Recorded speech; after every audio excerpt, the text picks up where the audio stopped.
Good evening.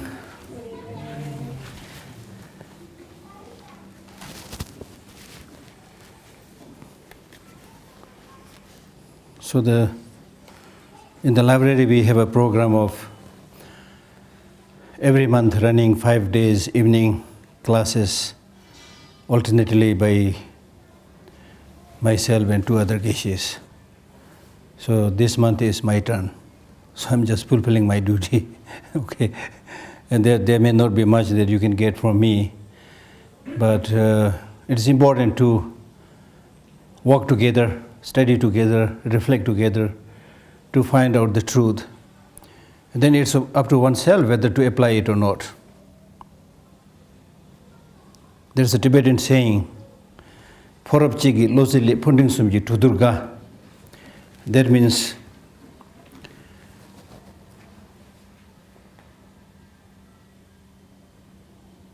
the outcome of discussion of three people with mediocre intelligence is better than the outcome of thought of a person who is very, very intelligent.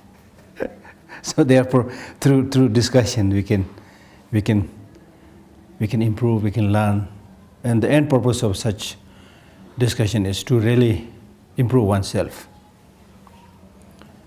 So therefore, I decided to read this 5th chapter, which actually in a way is easy, in a way quite difficult, because there is hardly any commentary. Interestingly, I did some research on this. There are two existing commentaries, one by Indian scholar Mepham Shinye, Tibetan scholar Mepham Shinye, another Geshe. But when you read the commentaries on the 5th chapter, there's really not much commentary. So I may not be able to give much commentary on it, but I will try my best. Whatever is there in this text, I'll read it. And then most importantly, we need to reflect. And to make it more interesting, I put the title, Emotional Regulation and Transformation. Because if I say I'm going to teach the 5th chapter, people have no idea what he is going to speak. So to say that this chapter is very much related to emotional regulation and transformation, I have given that title, which is very catchy: emotional regulation and emotional transformation. And in fact, today in the West, there are so many books. All the books are flooding the market. In the Harvard business books and so forth, there's so much talk about emotional intelligence. There are books which talks about emotional intelligence, emotional awareness, emotional regulation, emotional transformation. So which is very much related to the Buddhist teaching, because the core of Buddha's teaching is how to find long-lasting peace and happiness through one's own personal initiative and mental transformation, which is not easy. But at the end of the day, that's the only way. There is no quick fix solution, there is no shortcut for getting that long-lasting happiness and peace. So therefore, difficult it may be, but there's no other way. So we have to try to do it. I remember very well once His Holiness met a nun, Western nun, and she was quite depressed is not the right word. She was quite discouraged or feeling low, thinking that she was not making any spiritual progress. So she sat next to His Holiness. I was on the other side. So she said, "His Holiness, I've been living in Dharamsala for many years. I don't see much progress. So what should I do?" And His Holiness leaned forward towards that nun, observing that genuine sense of humility. And he said, "See, I'm supposed to be your teacher, but my spiritual progress is also very small." You see, that's the thing. And then he said, "But even this small progress is making me happy, contributing towards my peace." So that's the thing, In terms of ordinary food, no one will say that if I don't get the best food, I will not eat. If you are starving.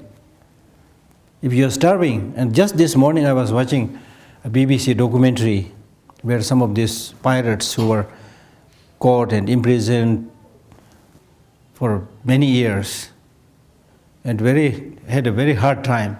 So they were all saying, like in those days, the quality of food is really not the question. The question is that you should get something to eat. So whatever you get, you have to throw it into your mouth to survive. You see? Just this morning I watched that. You see, so when you are starving, then it's not so much about the quality of the food, but you should get something. You should really get something. You should really get something to eat. So therefore, today, our mind is starving. Our mind is starving. And much of the problems, difficulties that we see around in the world is indication of mental starvation. If you don't get food for your body for a number of days, months and years, it will become lean and weak and thin. So similarly, our mind is becoming weak because we are hardly giving any food to the mind. So that's why these spiritual practices, they are food for your mind, food for your spirituality. It is really, really important to see from that light.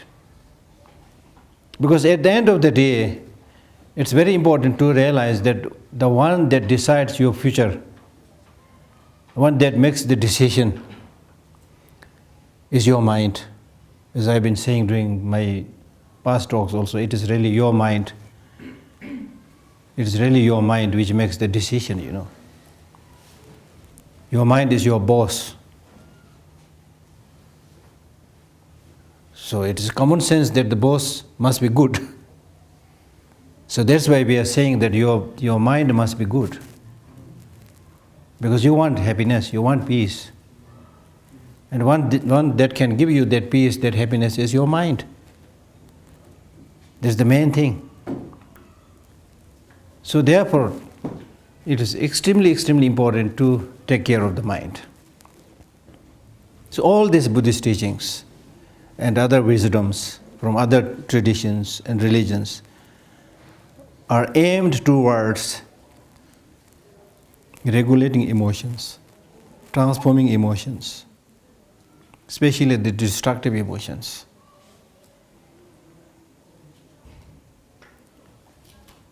The 108 volumes, which we call Kanjur, taught by the Buddha, 108 volumes, what do you think they are talking about? They may be saying slightly different things, but in many cases, so many things they are saying again and again. So these 108 volumes of Kanjur and 225 volumes of Tenjur, they are not there to entertain us, entertain you and me, so that every time you turn a page there is a new information, there is a new subject. It's not like that.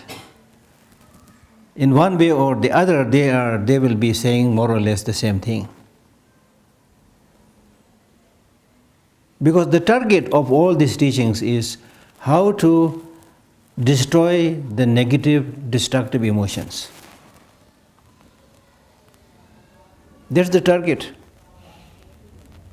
If you don't deal with these destructive emotions, if you don't try to reduce them, if you don't try to weaken them, then you may become a great scholar, a good Geshe, or even an abbot, and so forth. But your study has really not served the purpose.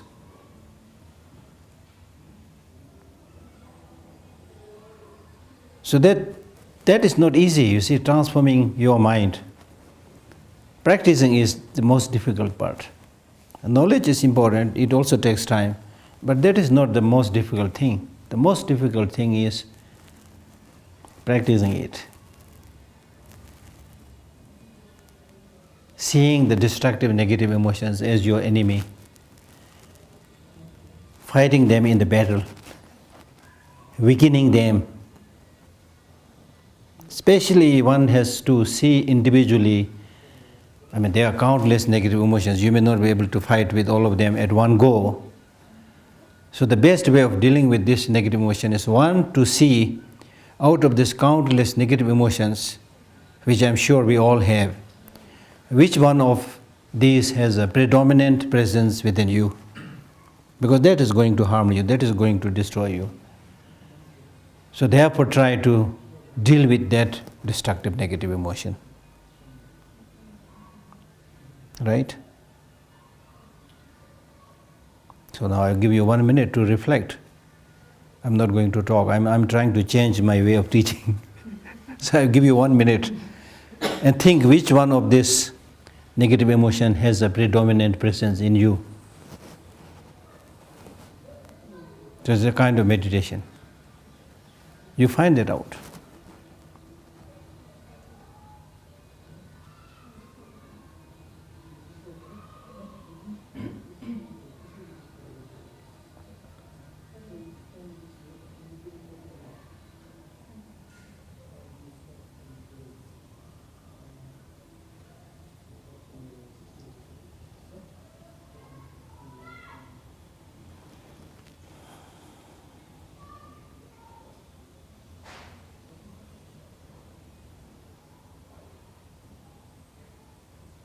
If it is not so clear right now, you take your time and try to find it.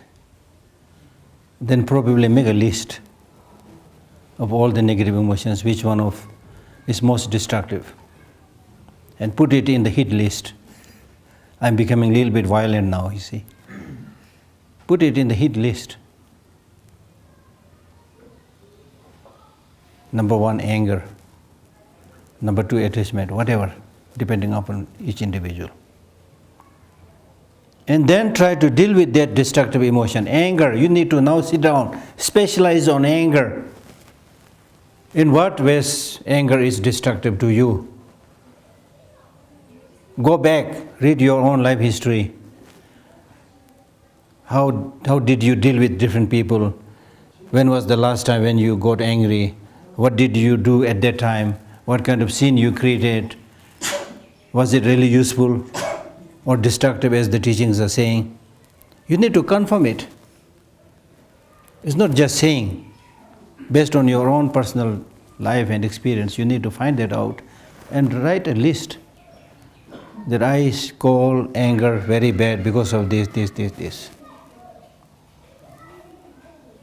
When anger come, my blood pressure increased. When anger come, I lost many of my friends. When anger came, I destroyed my nice cup. When anger was there, I had an accident.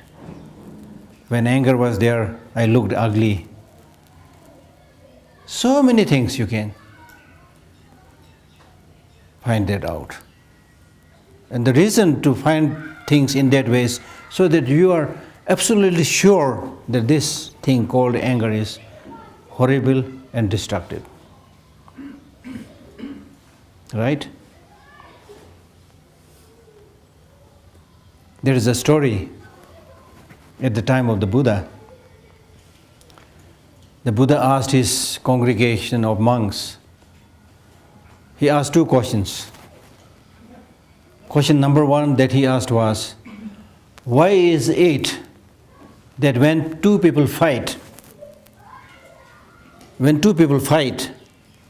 although they are very close to each other, right in front of each other, when they fight, although they are very close to each other, they have to shout at the top of their voice. Still, the two cannot hear each other in a way. Why is it that 2 people who are standing together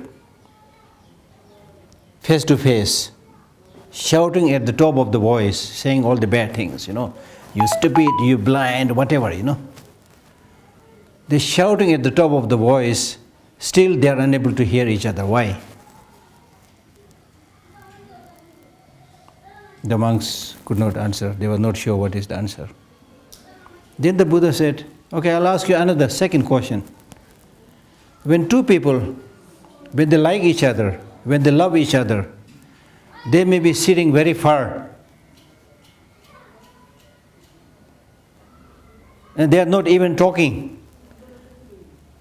Just by a movement of the hand, just by the way one's eye looks at that person, they understand each other.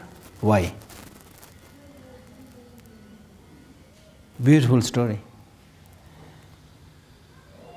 So the monks again could not answer. Then the Buddha said, when you are angry, even when you are together and even when you are shouting, you don't hear each other because your hearts had separated. You've distanced the connection between the two minds. So you are not hearing in the sense, of course you hear the shouting, but you are not listening. You don't hear what he is actually saying, whether there is any element of truth there or not, you can't hear. That's why both the side just keeps on shouting, none is listening, you see. which means you are not hearing. Contrarily, when two people are in love or like each other, then your mind is close. Your heart is close. So with just small gesture you understand each other. That's why in Tibetan we have a saying, Lame Chin Lab Jang Ne Che. That means the blessing of a lama is greater from a distance. That means the lama may be sitting very far away. But if you have that love, if you have that respect, you are able to receive the blessing. And I know several Tibetans who were living in Tibet, who were dying to see His Holiness Dalai Lama, who were longing to get his blessing, but there was no opportunity. So they just think and pray and dream. And believe me, many of them told me personally that they, in the dream, when they're sleeping, in the dream, they're able to meet His Holiness, see His face, get His blessing, although never they have seen His Holiness before. But then later on, some of them escaped and they said, His Holiness, exactly what they saw in the dream. Now those of us who live in Dharamsala for a long time, then gradually the longing for His Holiness, for your teacher, maybe not so much, because you take it for, okay, I can see him anytime, So you may not get any dream when you are in Dharamsala. It happened with me.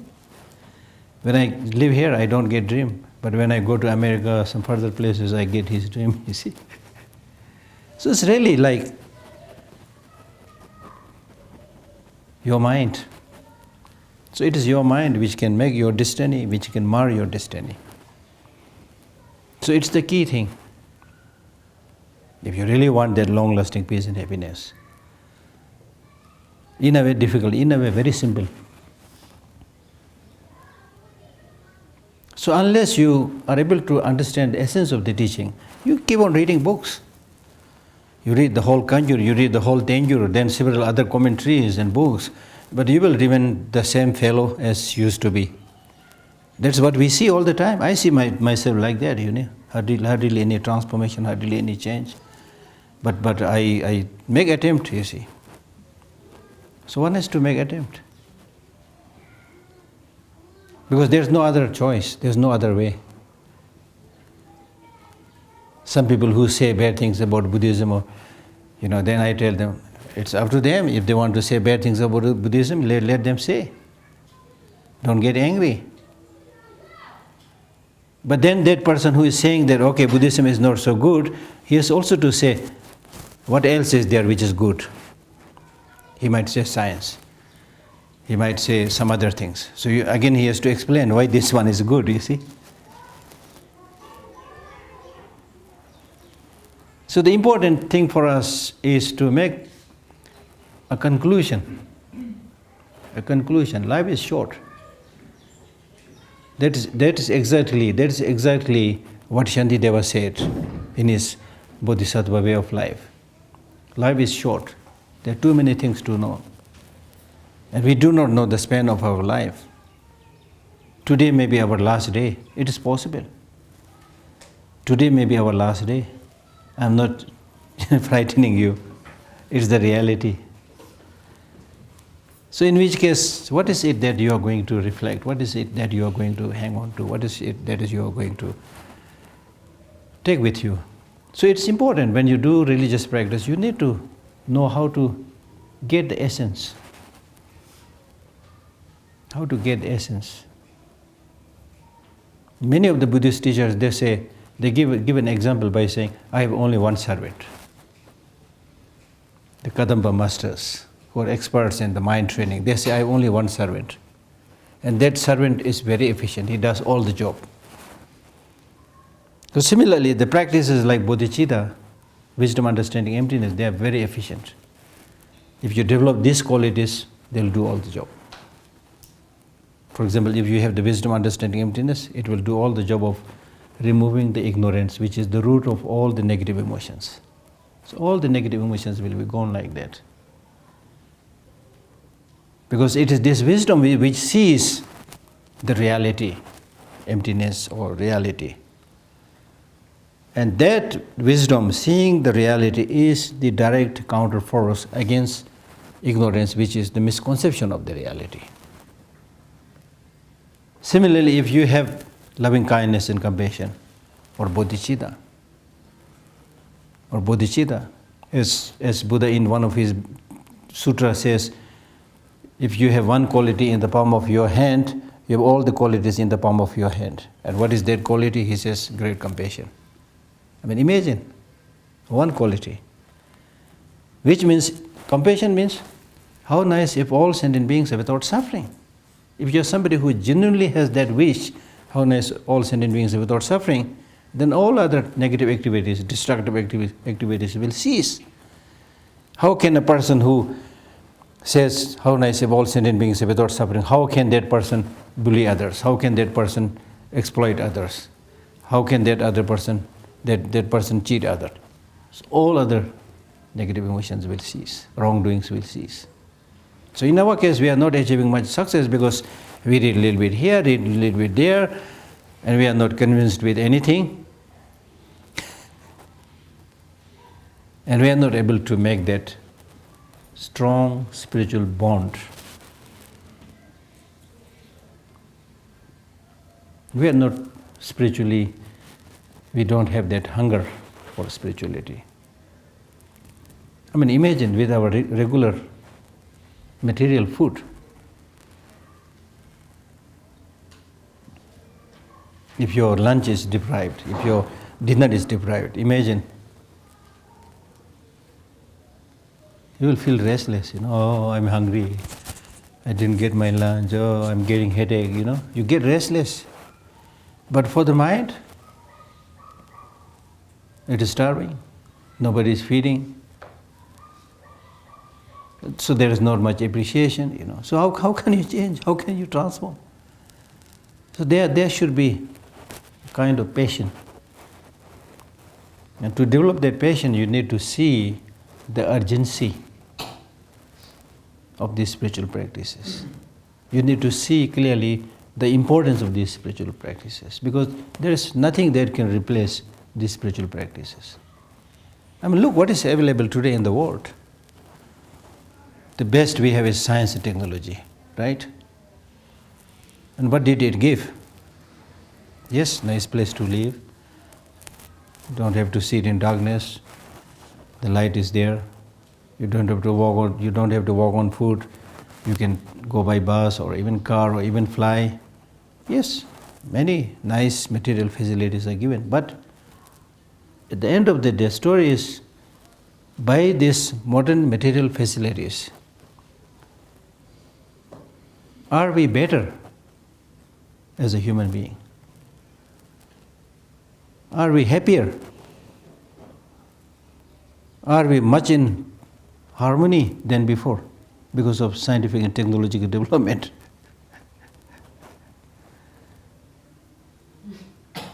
Number one. Number two, how would you like to be remembered after, say, 1,000 years or even 100 years? By that time, we are all gone, of course. The world, the present world, the human beings living now, they are all gone after 100. Imagine, just after 100 years. Imagine how many, 7 billion people. After 100 years, I'm saying, we are all gone. So the population inhabiting this earth at that time will be completely new population, which may be related to you as relatives or which may be others. So the question is, how would you like to be remembered by these people? What is it that we are going to live for these people? I mean, these are very important questions. And if this is talking big, then at least you think, okay, for your grandchildren, what are you going to leave? Just some dollars and some building, does it? Is that all? Or what are you going to leave? And how would you like to be remembered, as I asked? Would you like to be remembered by those future generations by saying, okay, our previous generations, they have polluted the earth, they polluted the water, you know?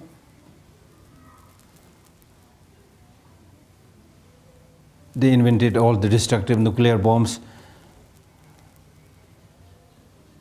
Is that how we like to be remembered by the future generation? Any sensible person, if sits down and thinks carefully, then these are not what we are going to live, and this is not how we like to be remembered. It's nothing but natural that we like to be remembered as people having good human values. Don't get surprised when I talk about values. Everything has a value, so why are we getting surprised when we talk about human values? The cow has to have a value, money has value, house has a value, everything has a value. So then naturally we have to have that value, human values. So what is human value?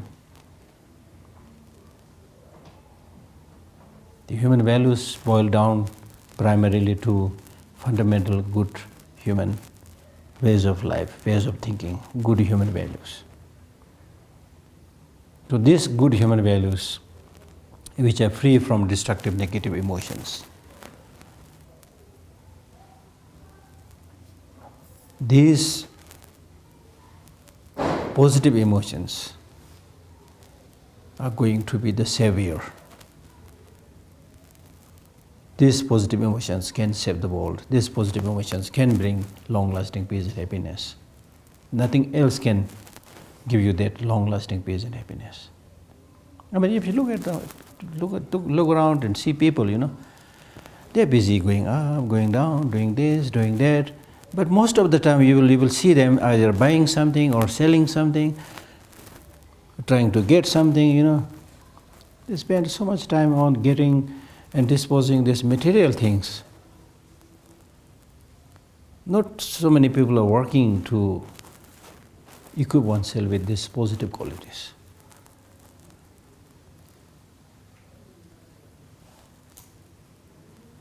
Some of you who attended my talk this morning at Tibet World, I have there this morning said that when a motorcycle breaks, you call a mechanic to fix it, to correct it. Similarly, any car or bus, any other thing, when they break, you call the expert, the mechanics and so forth to repair it. You immediately do it. When your television set is not working, you immediately call the expert to fix it. But what did you do when your life is falling apart? How are you going to fix it? The problematic and interesting thing is we don't even care. That's the tragedy, that's the problem, you know. You may be completely addicted, you may be constantly telling lies, you may be constantly getting angry, but you take it, this is part of the deal. You don't even realize that my life through these destructive emotions are now slowly falling apart.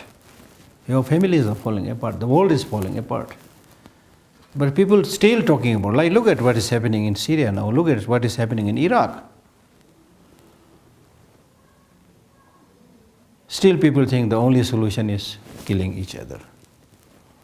And of course, at this stage, probably that is the only solution. Because we reached to this stage because of our negligence of the fundamental human values.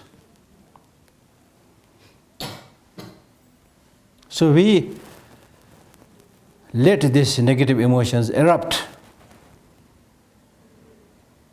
at our own cost, peril. The consequence will be, you will have to suffer. So therefore it is not a luxury, but it is a necessity that we must talk about the importance of this positive emotions, not necessarily as a Buddhist teaching or any other religious teaching, but as values that is absolutely necessary for our survival. And His Holiness the Dalai Lama calls it secular ethics education. Social, emotional, ethical development, universal education. Something that you can, by using your own common sense, will understand that this is important for me. So we need to develop that understanding, but just using one's own common sense. Like you can, as I was saying, that you should yourself judge, take some time and see how good anger is. Let us be fair with all these negative emotions individually. Be fair with, for example, anger. And do a research on that. The positive side of anger, the negative side of anger. Do a thorough research. And through this research and investigation, if you find anger is really good for your health, go for that. Nobody can object that.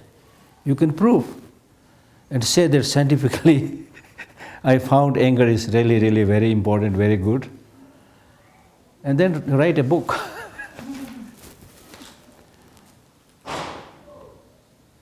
Otherwise, you have to accept the defeat. You have to say, no, anger is really destructive.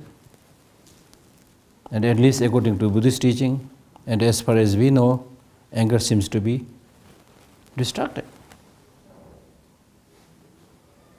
It makes you ugly. It increases your blood pressure. It makes you mad, crazy. So many things. It is through anger that we engage in conflict and killing, engage in war. Conflict and killing are not done out of love and compassion. They are definitely done out of anger. You see? So that is the way. If you don't, or if we don't personally sit down and use our common sense and analyze and investigate each of these negative emotions, you will not be able to develop conviction, the will to do it. This morning somebody asked me, yes, Geshe, it all looks good, Our aim is to have that long-lasting peace and happiness. And we also know suffering is not good, but how can we practice? How to do it? Then I said the first thing that you need to do is you need to develop proper understanding that why these negative emotions are destructive.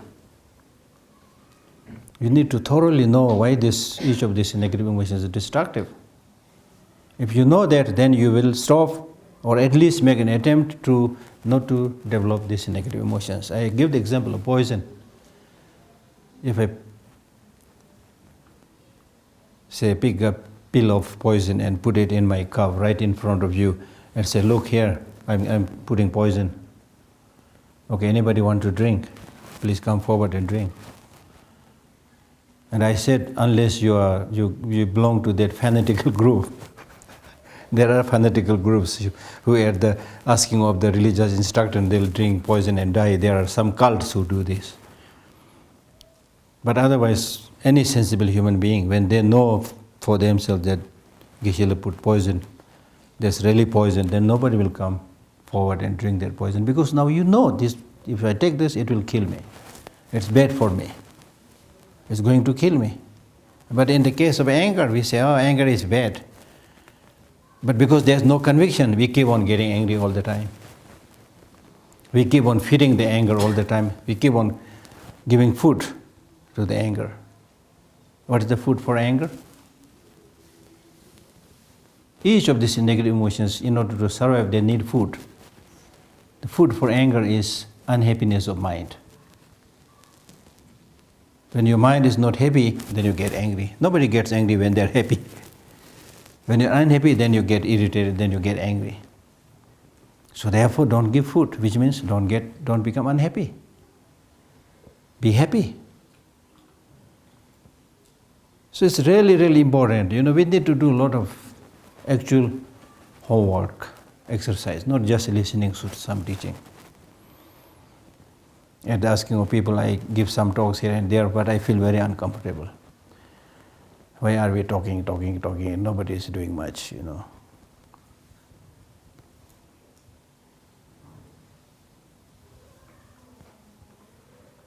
Like, for example, if you are to fight an enemy, we have to go to the battlefield and fight, not just sitting here and talking, Oh, this way I can kill the enemy. Oh, I am right now sharpening my knife, and if the battle comes, I will fight. Even if the enemy is coming, if you are doing that, not going to the battlefield, you are not going to win that fight.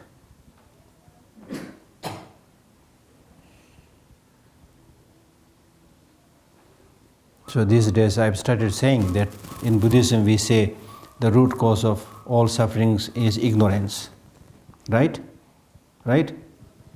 The root cause of all suffering is? That's what we say in Buddhism. But I've also been telling people the root cause of suffering, one of the root cause of suffering is inaction. Ordinarily speaking. Not philosophically, but ordinarily speaking. Much of the difficulties, obstacles, problems that we face in the society is because everybody wants to enjoy the fruit and nobody is doing the hard work.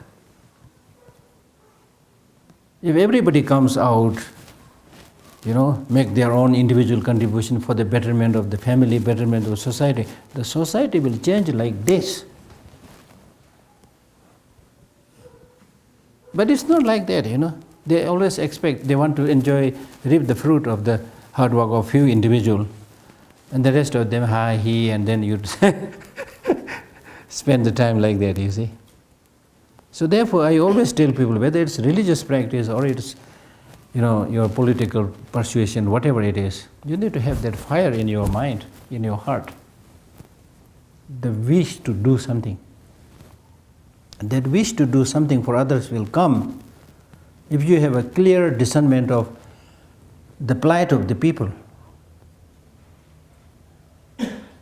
the situation of the ordinary people, or sentient beings, as we say in Buddhism.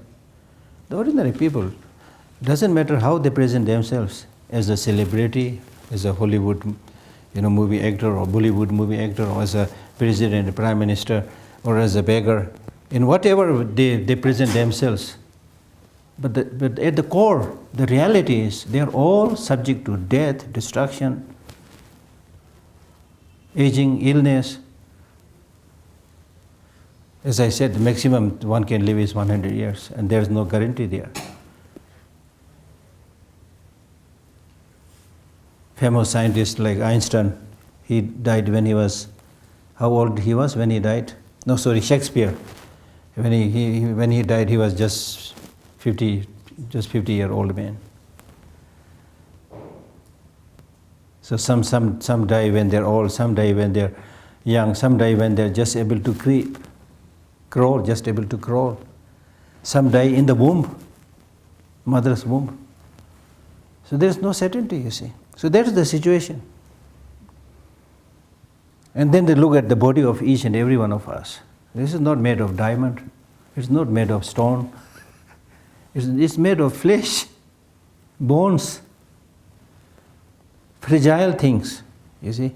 And then they look at the machines inside. They're all very fragile. It is because of ignorance we don't discern all this. We think everything is perfect, good, But if you sit down and look carefully, then there's every reason to take very special care about your body, which means what you eat, what kind of clothes you wear, what kind of thinking that you develop. So with this kind of Buddhist understanding of oneself, one's mind, you will take extra measures to take very good care of your health, because inside it's so fragile, so vulnerable. So if you eat wrong type of food, you will be gone quickly. You will quicken your death, you see. In your hand, it's in your hand.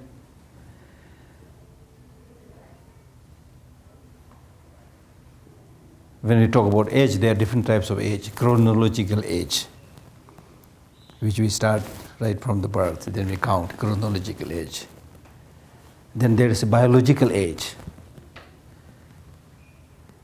which is very much dependent upon how you look after your body. Then there is a psychological age. In some cases, because of your psychology, your mental attitude, people, even when they are 80s or 90s, they look very healthy, very fresh, very smart, because of their mental training. In other cases, even when they are in their 40s and 50s, their mind stops functioning, you see. So the psychological aging, biological aging, these are very, very much dependent upon how you live your life, what kind of food you eat, what kind of thoughts you develop, and so forth. So therefore, everything is more or less in your hand to get that long-lasting happiness or not. So therefore it is important to, some people say that at the end of the day, the important thing is that you be a nice person. So why should we bother our head studying all this complex philosophical text, Because at the end of the day, the issue is be a nice person. So I can be a nice person without studying this complicated texts. Many people make such a statement. But that is wrong.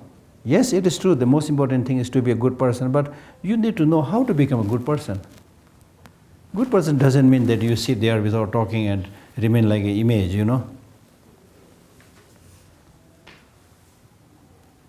In one of the stanza in a sutra by Buddha himself, he says, don't do anything that is negative.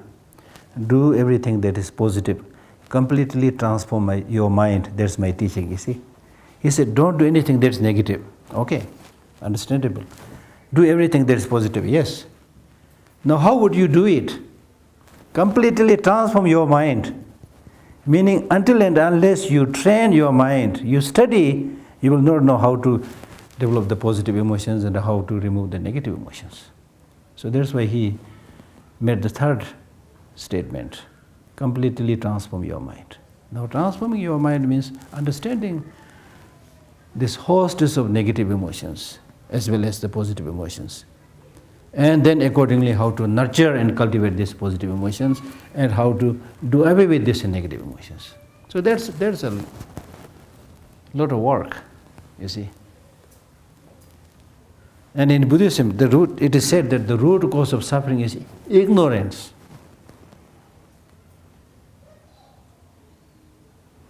There's nobody who wants to say or who wants to experience suffering.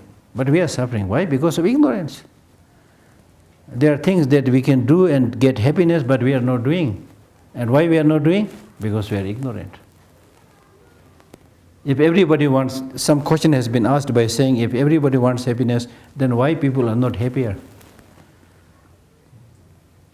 People are not happier, not because they don't want happiness, but because they don't know how to be happier. Because their mind is controlled by ignorance.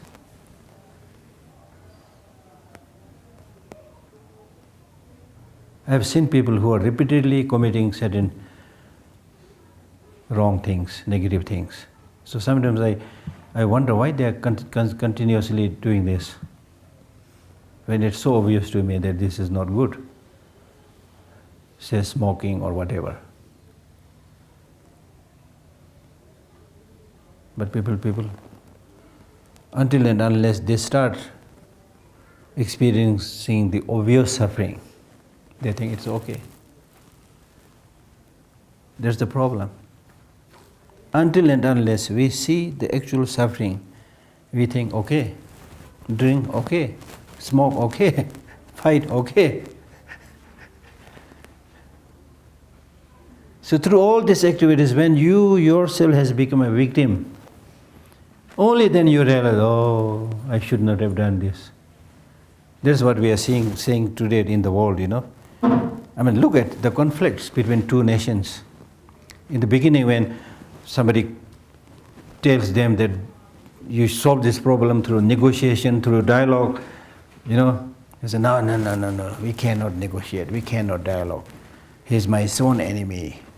There's no way I can discuss this with this person, The only thing I must do is eliminate him or her, the enemy. So then they start fighting.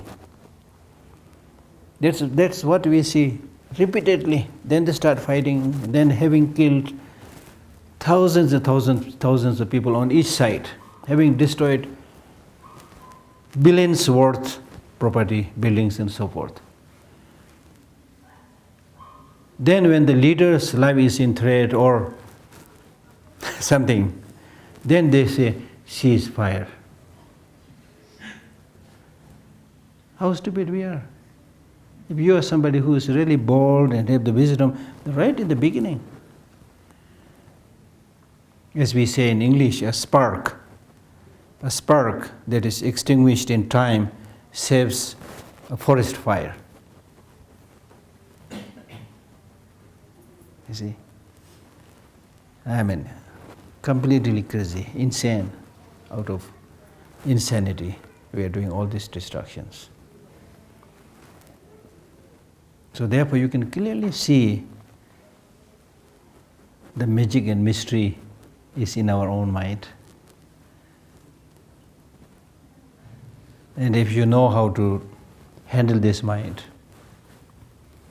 take care of this mind, whatever be your situation, you will be happy. Or at least relatively happy. I told you this story of a person from Thailand who went for fighting at a border area. So before he goes there, he tattoos his body, does a Buddhist ritual, thinking that he will be protected. Then he goes to fight. Unfortunately, at the border, the enemy catches him, cuts both his legs, both his hands. But somehow he did not die. He came back. Later on they made a documentary. I saw this documentary. Now look at the story, interesting part. So some people come to interview him. The television, the camera was there. Said, okay, you went to that fight with the belief that you will be protected by this Buddhist tattooing and ritual. So now in the fight you lost both of your legs and arms, so what do you say? So this person, without hand, without leg, looks at the camera and says, I am still alive. Imagine, this is called mental attitude. You see? He's not saying that now I don't believe in Buddhism because I lost my hand, lost my leg, although I did this ritual and tattooing my body. He's not saying that. He maintained his optimism. He said, yes, I lost my hand, lost my leg. But the most important part of human being is not the hand, not the leg. It is the mind, the thinking. I'm still alive. That's what I'm saying. If you have that right, positive attitude, whatever be the situation, you can save yourself, you can protect yourself, you can maintain that sanity. And if you don't have that, then as we are doing in ordinary cases, your eyes are intact, your hands are intact, your legs are intact, you have things to eat, you have a place to sleep, but still complaining. Still living as if you are blind. Still acting as if you are without hand because your hands are not helping anybody. That's the thing, you see. So, removing these destructive emotions and maintaining positive emotions is a very, very crucial factor. Okay, time goes very quickly. So I have not even started reading the book. I mean, reading the book is not the problem, okay? So we need to get something. So I urge you to find out which one of your negative emotions has a predominant presence and try to reduce it. Then you will see the efficacy of Dharma. But if we keep on talking, generations have spoken about Buddhism. And if you do this as your part of the deal, part of the regular business, yes, you can do, it's okay, you feel comfortable, okay. But you will not see any dramatic change.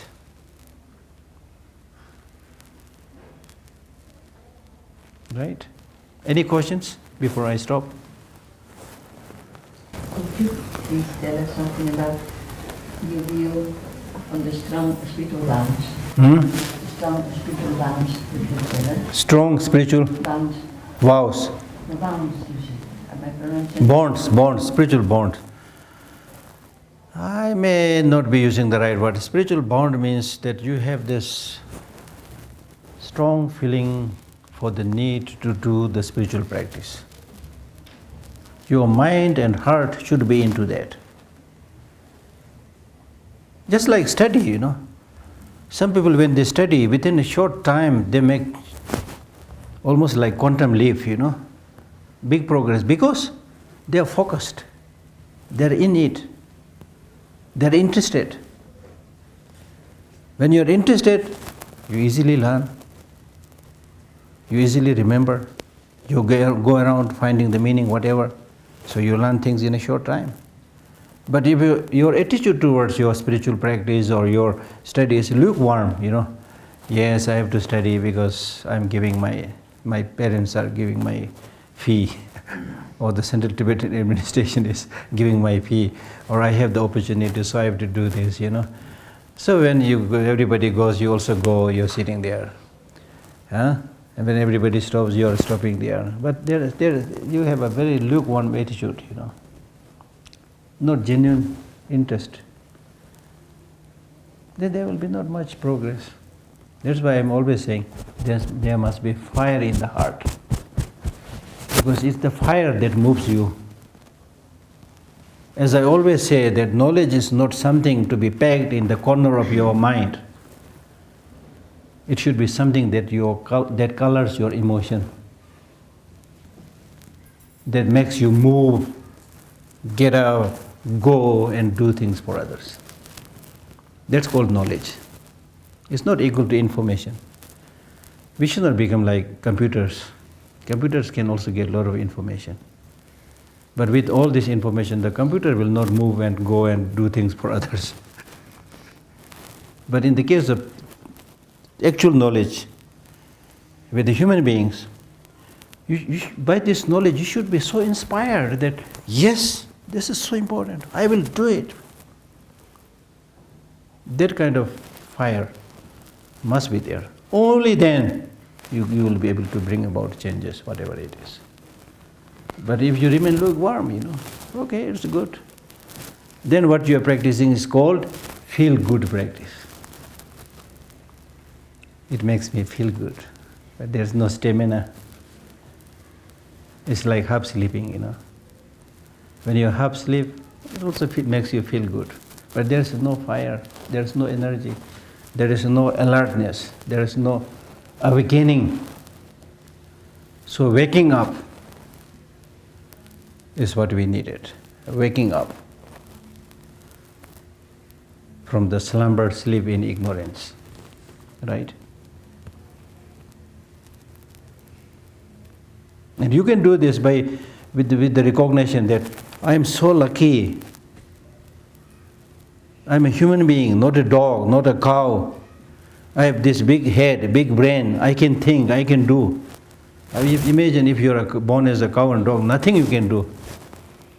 You take those cows and dogs and put them in front of His Holiness Dalai Lama and ask him to give Guha Samaja initiation. We sometimes believe that it will have positive imprint. So that's all what we can expect. Maybe there is a positive imprint, but nothing will happen. So imagine if you're right now one of these dogs and cows, what will you do? Nothing you can do. So therefore lucky. Even among human beings, how many people are there who have access to such precious teaching? Who have interest to such precious teaching? Many, their interest is somewhere else. Not like this kind of teaching. They may be thinking, oh, go for a walk, make organ. It's much better than sitting there for 1 hour and listening to this stupid Geshe Lhakdor, So if you don't have that luck, it will not happen, you see. So that's why the definition of Tsundu, Tibetan word Tsundu, out of the 6 perfections, the 4th is called Tsundu. Tsundu means, literally speaking, Tsundu means effort, perseverance. But the definition that is given in the text is not just perseverance or effort, but it means delighting in virtuous practices.